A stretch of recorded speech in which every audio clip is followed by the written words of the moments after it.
सो अगर हमने class 9th में अपना पैटर्न नहीं चेंज किया पढ़ने का, तो फिर बेटा हमें प्रॉब्लम होने वाली है।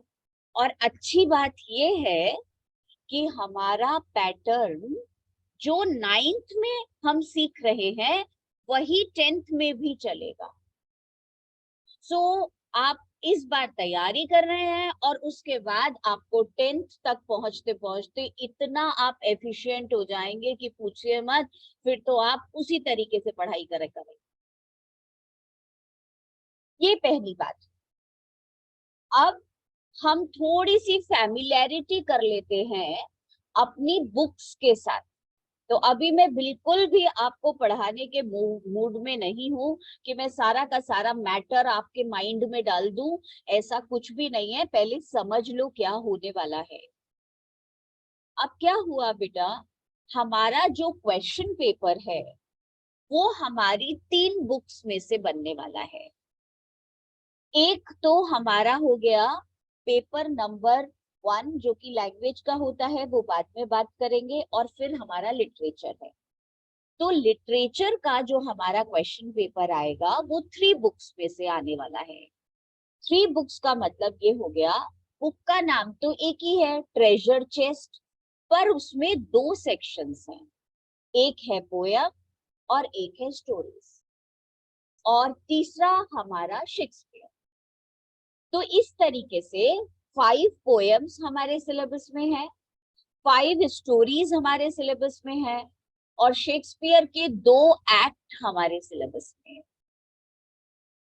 अब ये पूरा का पूरा मैटर हमारा है, और ये चाहते हैं कि हम अपने मैटर को बहुत अच्छी तरह पढ़ें, हम अपने मैटर को बहुत अच्छी तरह से समझ लें।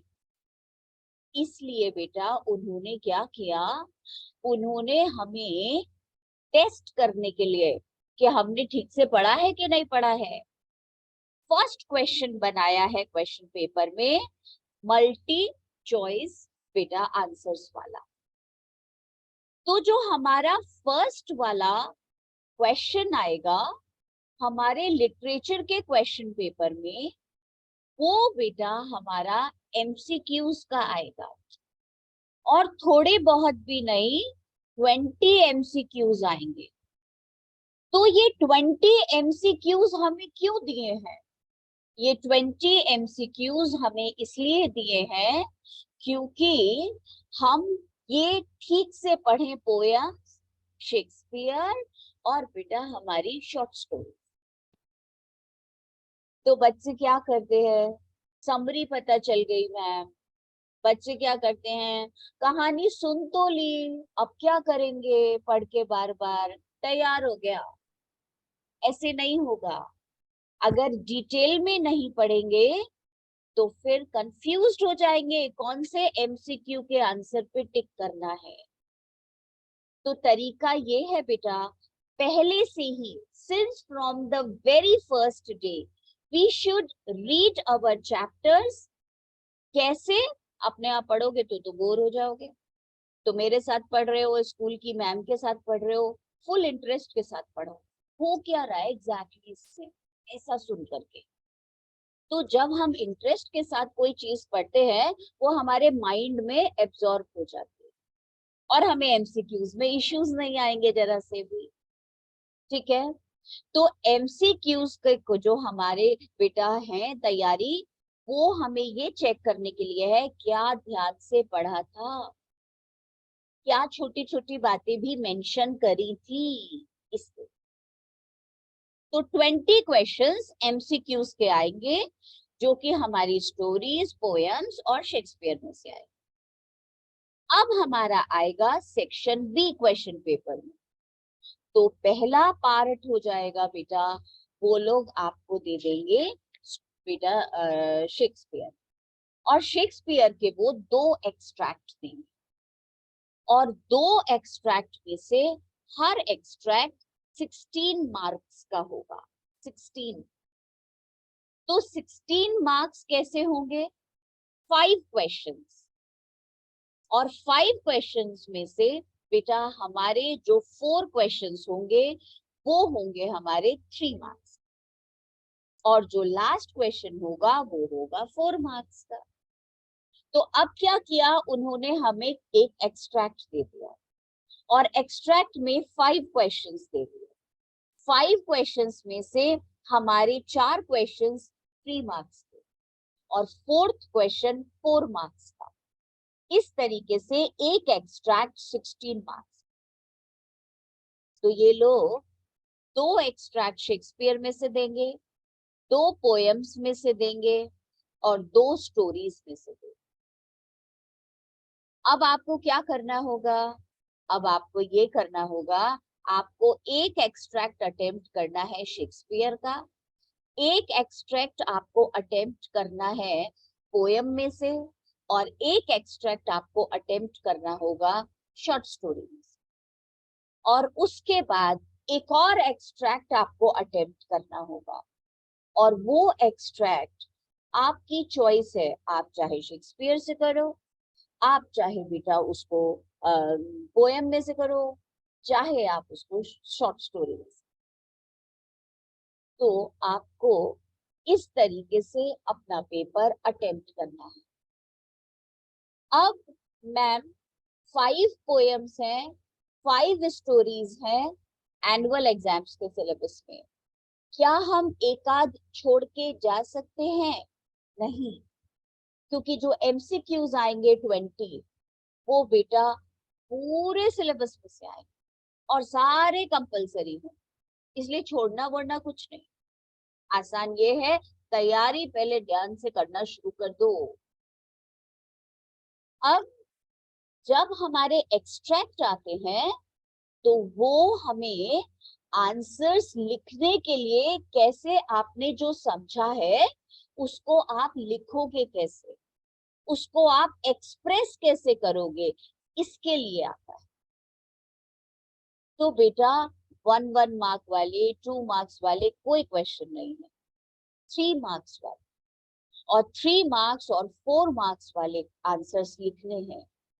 तो 3 मार्क्स के आंसर में कम से कम नहीं तो हमें 5 और 6 लाइंस लिखनी होती है, और 4 मार्क्स के आंसर्स में हमें बेटा 7-8 लाइंस लिखनी होती है। और ऐसे ही कुछ भी उठा के नहीं लिखते हैं, वो लिख दिया ठीक है, कुछ भी लिख दिया नहीं। अगर एक ही बात लिखोगे तो 5 क्वेश्चंस में एक ही बात रिपीट करते रह जाओगे, मार्क्स नहीं मिलेंगे। क्वेश्चन को समझो वो क्या पूछ रहे हैं, और फिर 3 मार्क्स के क्वेश्चन के लिए यहाँ सोचो कौन से वैल्यू पॉइंट्स है जो लिखने हैं। ऐसा नहीं है ना कि हर आंसर में सेम वैल्यू पॉइंट आ रहा है, नेवर। तो सोचो, सोचना पड़ेगा, और सोच के तभी रिजल्ट आएगा जब अंदर कुछ पढ़ा होगा। तो पढ़ाई करनी इसलिए जरूरी है क्योंकि हर आंसर में, एक एक्सट्रैक्ट के 5 आंसर्स में 5 डिफरेंट आंसर्स लिखने होंगे, 5 क्वेश्चंस जो आएंगे। तो बेटा एमसीक्यूज आपको रेडी करेगा फॉर माइन्यूट स्टडीज, और आपको तैयार करेंगे एक्सट्रैक्ट के आंसर्स फॉर योर बेटा वाइड स्टडी। तो दोनों तरीके से स्टडी करना पड़ेगा। इसलिए मैंने जब क्लास शुरू करी तो बोला पढ़ाई का पैटर्न चेंज हो गया है। दूसरा, तुम्हारा क्वेश्चन पेपर इंग्लिश लैंग्वेज आज नहीं समझाऊंगी, क्योंकि जैसा तुम देख रहे हो मुझे एक्सप्लेन करना है ढंग से, ताकि तुम्हारे दिमाग में चला जाए पढ़ाई किसके लिए कर रहे हो। अब हमसे बोला जाता है we study in an English medium school. Why do we need the tuition of English? What is the necessity of taking English tuition? The answer is that for English literature, we don't have to study the story and write whatever we have thought. That is not the correct way. We are taking the guidance of English literature from a tutor so that we can devote time properly to it. Secondly, beta, whenever someone asks us some question, we should know what to answer and how to answer. English literature teaches us, do not reply whatever you feel like. English literature is preparing us for analyzing the question and then writing it very impressively. उसके लिए tuition ले रहे हो, इसके लिए नहीं ले रहे हो कि कहानी पढ़ी और आंसर लिख दिया. That is not the English literature. English literature हमें लाइफ के लिए प्रिपेयर करता है. जब कोई कुछ बात आपसे पूछे, आपको समझना है वो पूछ क्या रहा है, और फिर आपको अपनी बात वही बतानी है, और फिर आपको अपनी बात इम्प्रेसिवली बतानी. तो इम्प्रेसिवली कैसे बताएंगे? इम्प्रेसिवली बताएंगे with the help of the vocabulary. If we have the vocabulary, if we have the words, we can tell our beta understanding in a better way. For that you are joining the classes. Otherwise, no need to join the class. But if you are joining the classes, then you have to be 100% present in the class. That कौन सी बातें हैं जो ये important बता रही हैं, जिसकी जरूरत मुझे पड़ सकती है. तो कुछ नहीं करना होता है, बहुत आसान है. सिर्फ बैठना होता है, सुनना होता है कि क्या सुना रहे हैं. हाथ में एक पेंसिल रहना चाहिए ताकि आप थोड़ा सा मार्क कर लो कि ये वाली बात इंपॉर्टेंट बताई थी और वोकैबुलरी ये वाली इंपॉर्टेंट बताई थी. बस इतना सा काम करना है और कुछ नहीं करना है. इतना करने से थोड़े दिनों के बाद इंटरेस्ट आना शुरू हो जाएगा, और जहां तुम्हें इंटरेस्ट आया फिर मुझे बताने की जरूरत नहीं, फिर तुम अपने आप करो. तो बेटा, आई एम आस्किंग, अभी सिर्फ वेकेशन में I am taking 3 days week, otherwise I will take only 2 days. तुम्हारे पूरे 1 week में से I will take only 2 days.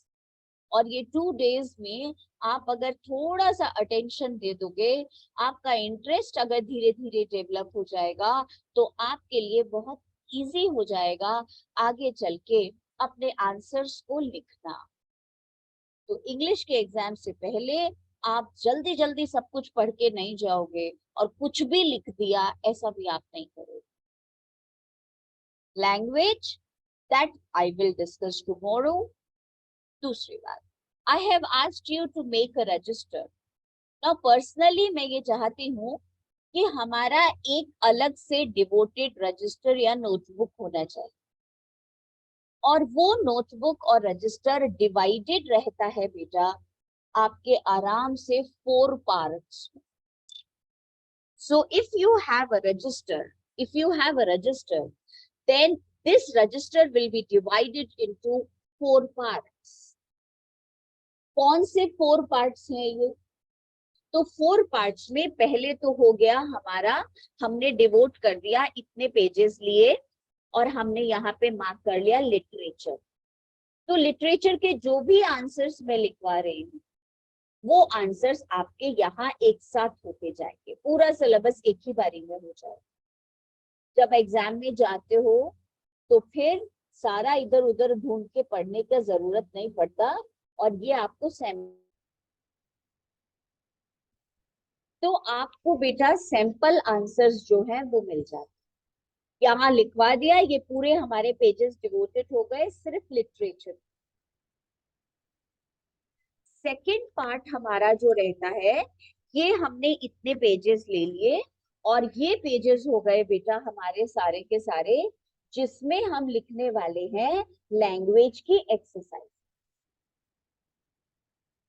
तो लैंग्वेज की एक्सरसाइजेस जो आप करोगे वो लैंग्वेज की एक्सरसाइजेस, उसके लिए ज्यादा पेजेस छोड़ना।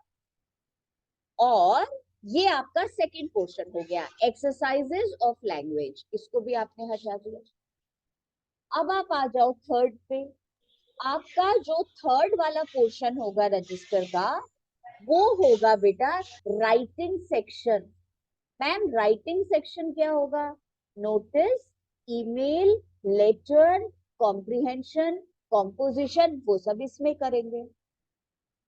और हमारा सिर्फ और सिर्फ 5-6 पेजेस लास्ट के होंगे, जिसमें हम लिखेंगे इंपॉर्टेंट प्रीपोजिशंस और कंजंक्शन।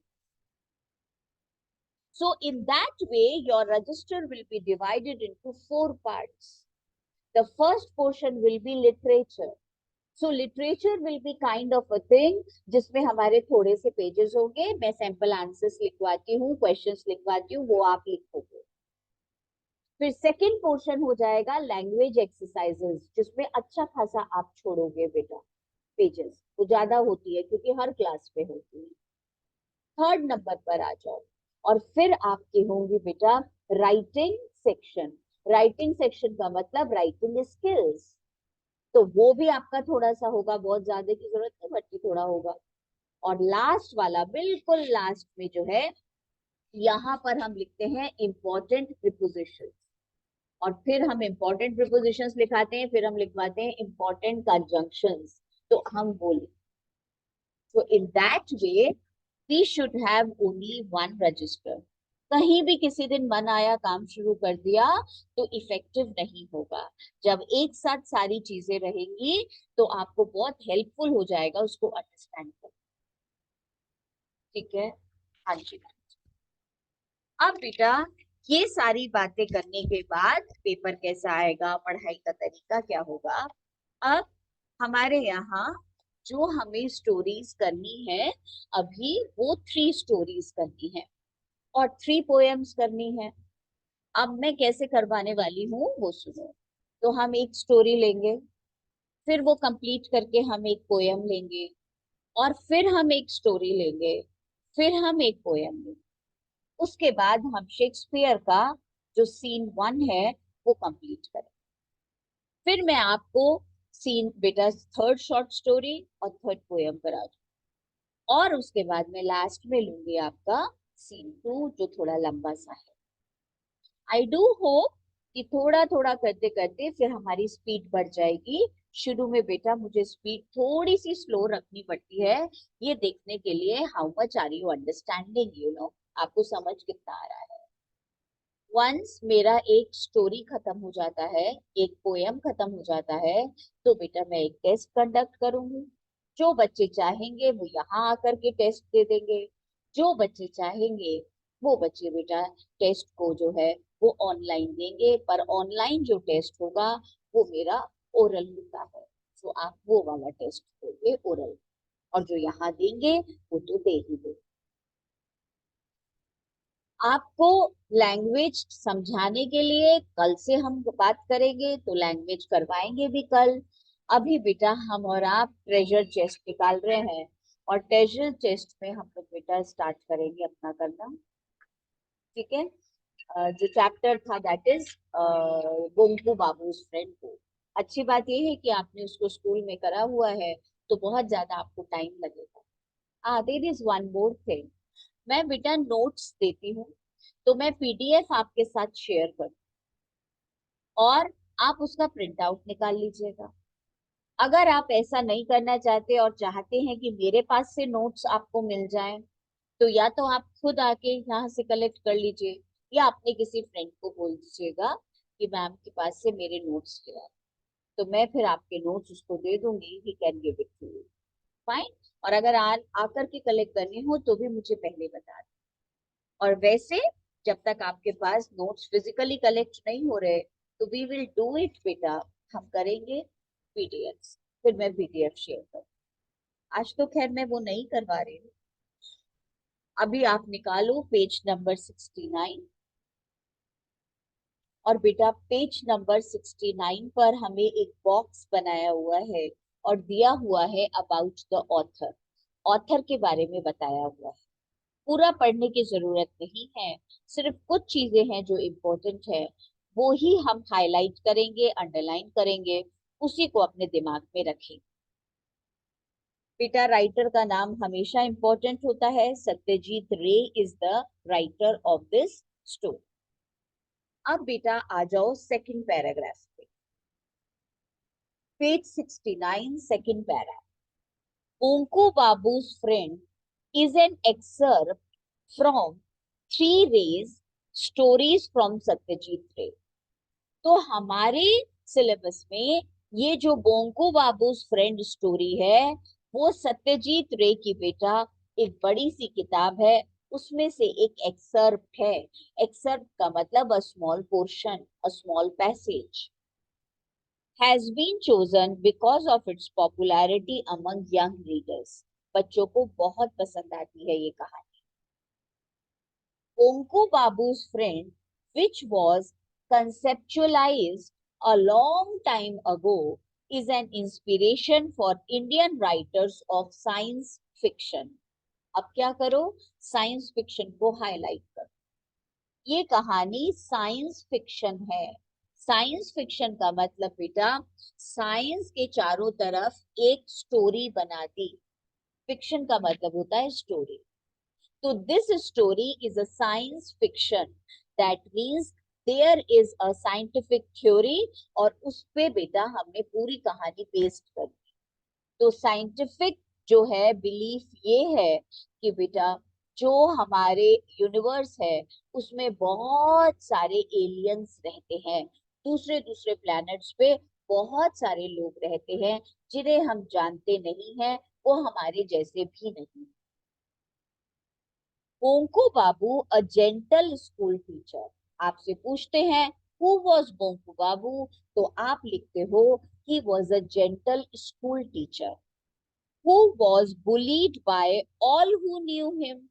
जो भी बोंकू बाबू का जानता था वो बेटा बुली करता था।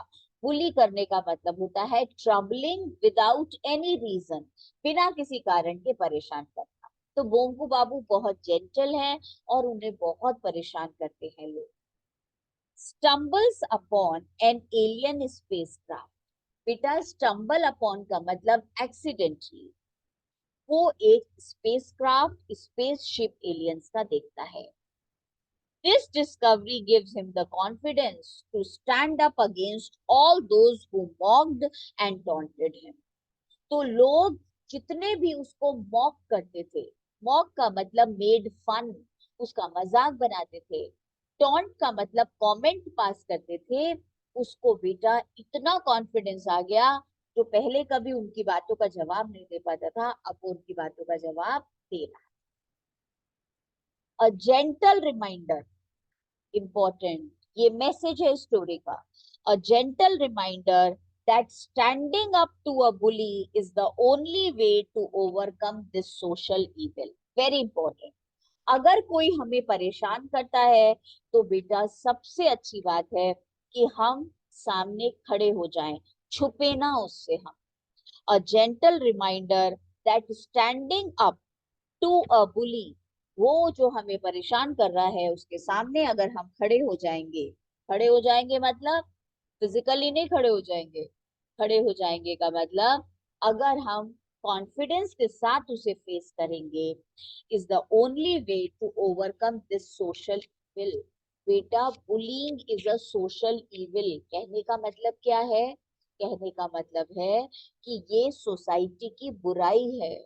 क्या बुराई है? किसी को बिना किसी कारण के परेशान, और वो बेटा सोशल इविल रिमूव।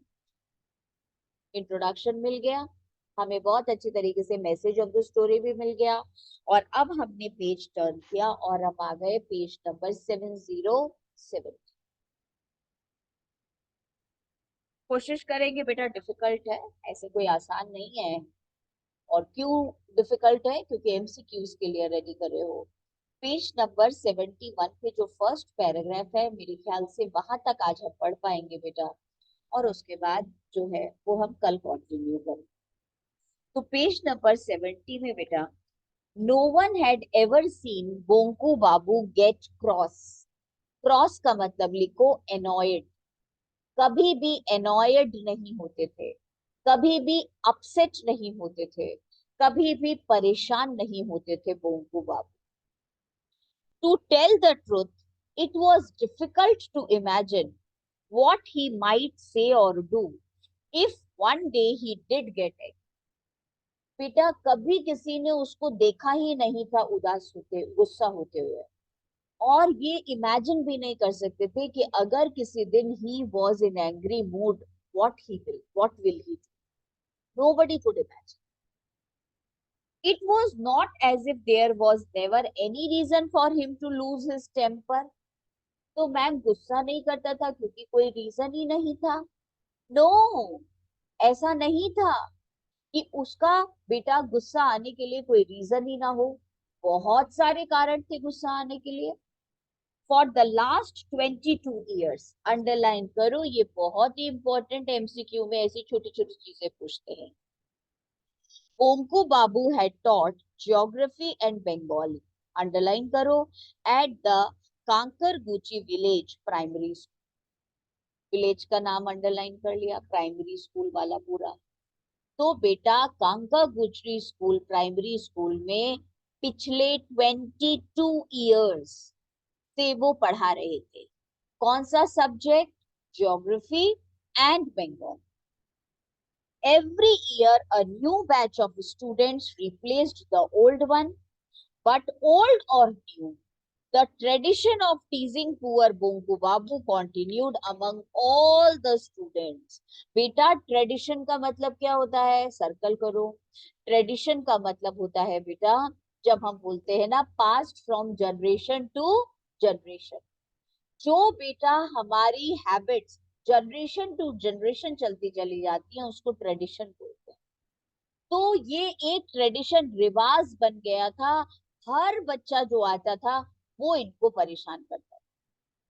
सम ड्रीव, अच्छा बच्चे कैसे परेशान करते हैं? Some drew his cartoon on the black board, बेटा others put glue on his chair, वो ग्लू का मतलब आपको पता है, फेविकॉल लगा दिया। Or on the night of Kali Puja, they lit a chasing rocket and set it off right behind them. और उनके पीछे जो है बेटा काली पूजा वाले दिन चला देते थे, क्योंकि बंगाल में काली पूजा बहुत बड़ी पूजा होती है ना, नवरात्रों वाली। तो लास्ट डे सब लोग फेस्टिवल बना रहे होते हैं, उस दिन बच्चे उनको तंग करते थे और उनके ठीक पीछे बेटा रॉकेट चला देते थे, वो डर। तो ये 3 तरीके हैं जिससे बच्चे उनको परेशान करते, याद रखना। Onco Babu did not get upset by any of this, फिर भी नहीं परेशान होते थे।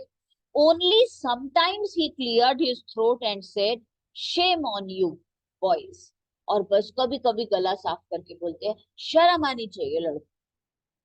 One of the reasons for maintaining his calm was simply that he could not afford to do otherwise. बेटा ये सबसे इम्पोर्टेंट बात है, वो इसलिए भी चुप रहते थे because he did not have confidence that he could get another job. उन्हें लगता था बेटा अगर मैंने इन बच्चों के सामने बोला, इन्हें डांटा, तो मेरी नौकरी गई। If he did lose his temper and left his job in a fit of pique, बेटा fit of pique का मतलब लिखो irritation, insult. He knew how difficult it would then to be find another at his age. Number 1, इसलिए कभी गुस्सा नहीं करते थे। Number 2, another reason was that in every class there were always a few good students. बेटा 2-4 अच्छे बच्चे होते थे जो सच्ची में पढ़ाई करते थे।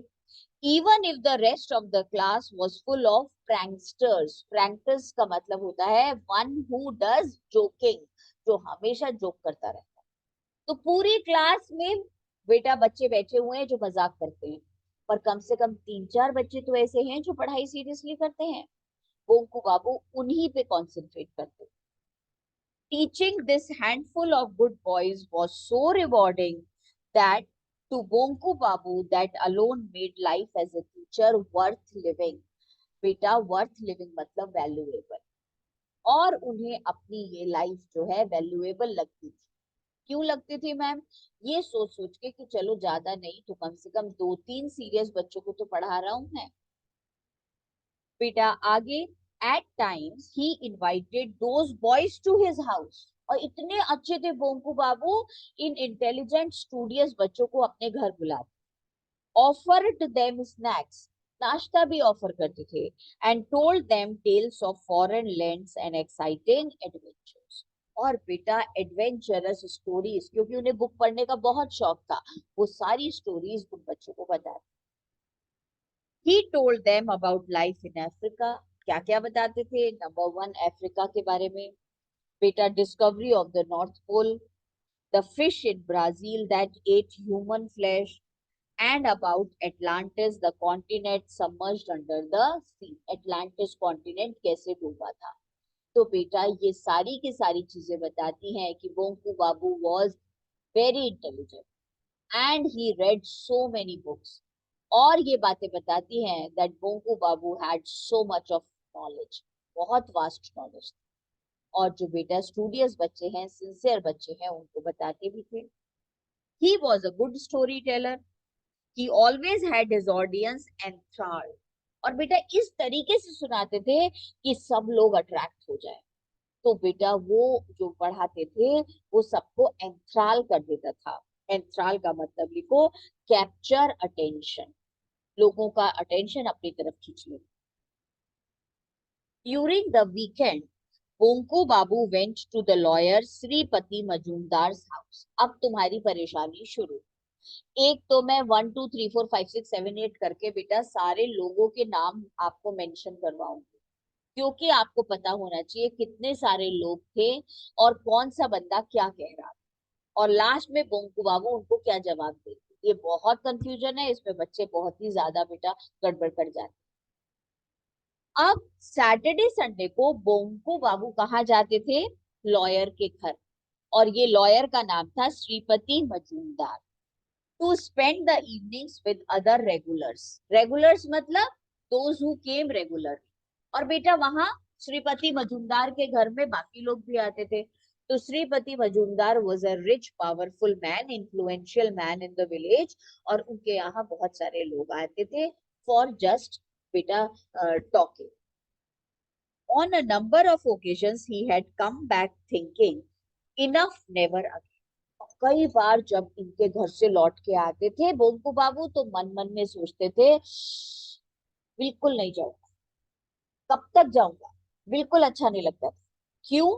The reason was simply that he could put up with the pranks. बेटा पुट अप विद का मतलब टू स्टे, सामने रहना, स्टे करना। The pranks played by boys in his school, but when grown-ups, even middle-aged men, started playing the fool with him, it became too much to bear। तो बेटा ये इतने परेशान हो गए थे, इतने परेशान हो गए थे, क्योंकि हर मीटिंग में इनकी जो है खूब मजाक बनती। और बच्चों का तो ये बेटा कर लेते थे टॉलरेट, पर बड़े लोगों का टॉलरेट नहीं होता था। एट दीज अड्डास, अच्छा बेटा इसका मतलब क्या? Even the elder people of the village used to bully him. Bear का मतलब to tolerate. At these addas, addas आपको पता है, a place where all the people gather for talking. At these addas that Sripati Babu hosted in the evenings, nearly everyone poked fun at Bonku Babu। बेटा poked fun का मतलब आप लिख लीजिए taunt, commented, सारे उसको comment करते। Sometimes bringing his endurance almost to breaking point।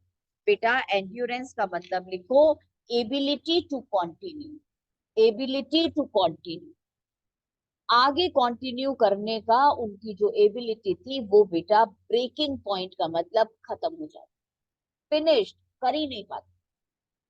और इसके बाद क्या होगा दैट वी विल, आज हमने ज्यादा नाम याद नहीं किए हैं, आज हमने सिर्फ श्रीपति जो मजूमदार हैं, लॉयर हैं, पावरफुल और इन्फ्लुएंशियल, कहाँ के? कांका गुजरी विलेज के, उनकी बात।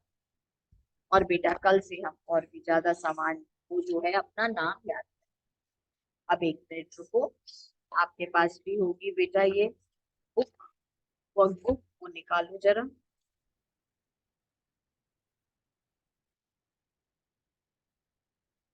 और बेटा जो हमारा वर्कबुक में एमसीक्यूज है वो तो खैर हम डिस्कस करेंगे ही, पर मैं कल एक आध आंसर और आपको बेटा करवाऊंगी इसमें से। अभी टाइम हो गया, लास्ट जो फर्स्ट एक्सट्रैक्ट है उसके आंसर्स एक आध I will make you write down just to tell how to write down, और बाकी बेटा थोड़े बहुत एमसीक्यूज आपसे। तो कल टाइम से मिलते हैं, first we will do that, फिर मैं लैंग्वेज का इंट्रोडक्शन। ठीक है, see you tomorrow at the same time. Okay.